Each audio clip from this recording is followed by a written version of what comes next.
Pela vontade de mostrar a superioridade da sua cidade-estado perante as demais, os gregos da antiguidade se reuniam em 6 ocasiões num período de 4 anos. É o que eu vou te contar depois da vinheta.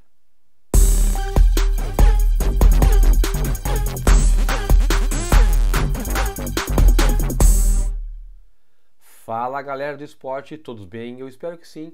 Aqui é o professor Fred, mais uma vez trazendo uma história muito interessante para o nosso canal.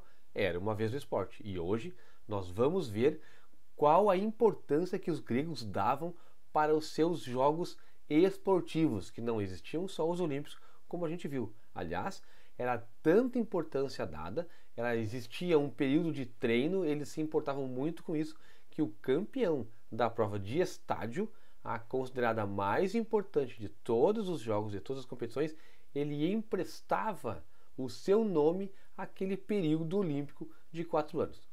Mas antes de mais nada, marcação, pressão e like. Vem para o nosso time, te inscreve no nosso canal e vamos para a história. Então, os jogos, todas as ocasiões, faziam parte dos jogos pan-helênicos.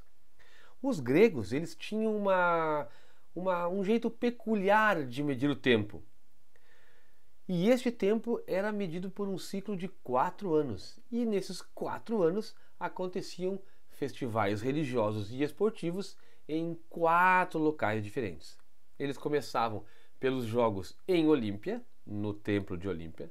Eles se repetiam então na cidade de Nemeia, no istmo de Corinto e no 4º ano na cidade de Delfos. Entretanto, os jogos de Nemeia e os jogos de Corinto, eles se repetiam tanto no 2º quanto no 4º ano. Então, por isso, 6 ocasiões, como eu falei na chamada.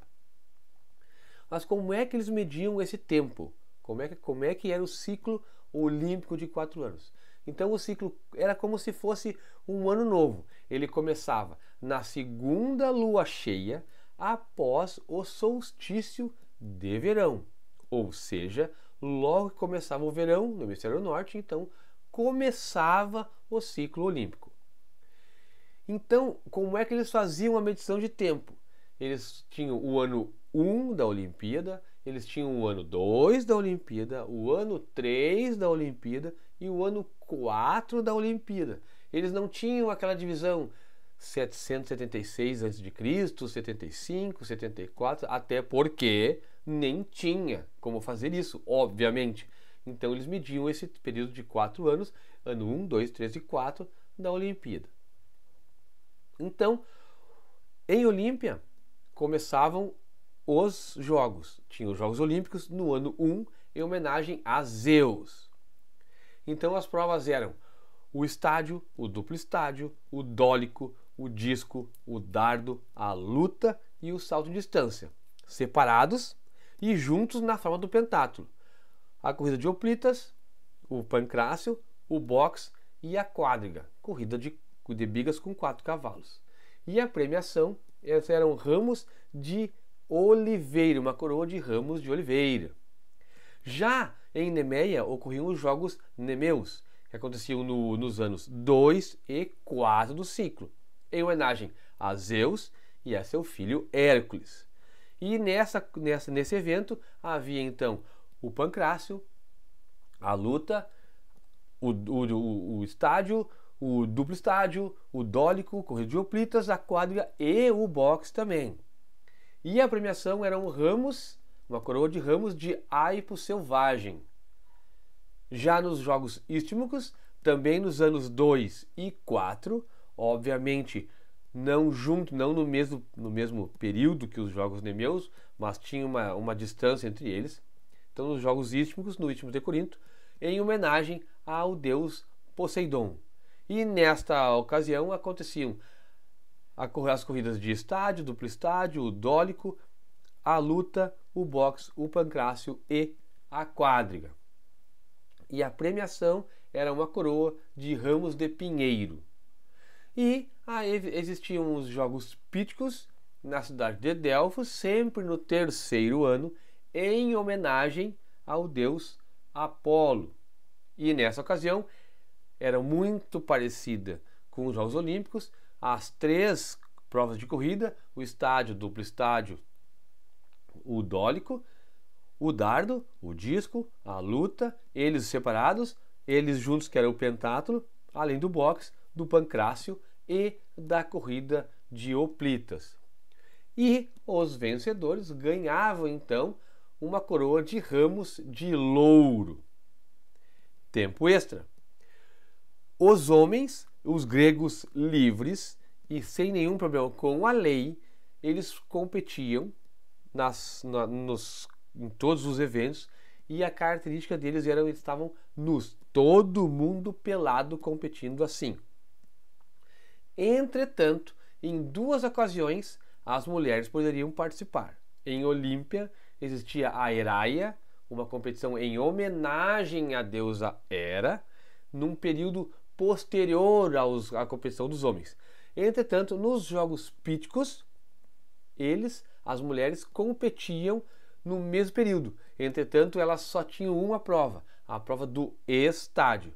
Uma coisa interessante é que a roupa, as vestimentas delas deveriam ser, como mostra a imagem, uma espécie de vestido acima do joelho, um dos seios deveriam estar aparentes ou para fora, os cabelos soltos. Esta roupa disse que ela seria uma alternativa, uma reescritura de um tipo de vestimenta masculina.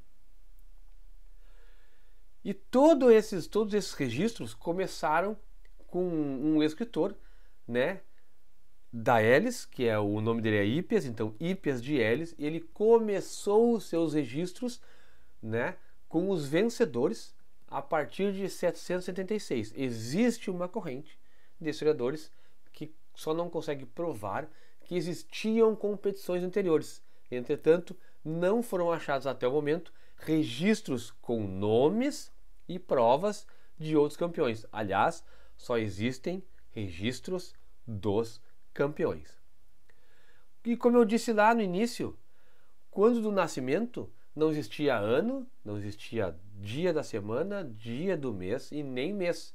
Então, como é que era colocado o nome com o nascimento da pessoa? Então, no meu caso, eu diria ou escreveria Frederico de Santa Maria, a cidade, nascido no 3º ano em que Jim Hines venceu os 100 metros rasos, que aconteceu então nas Olimpíadas, nos Jogos Olímpicos do México em 1968.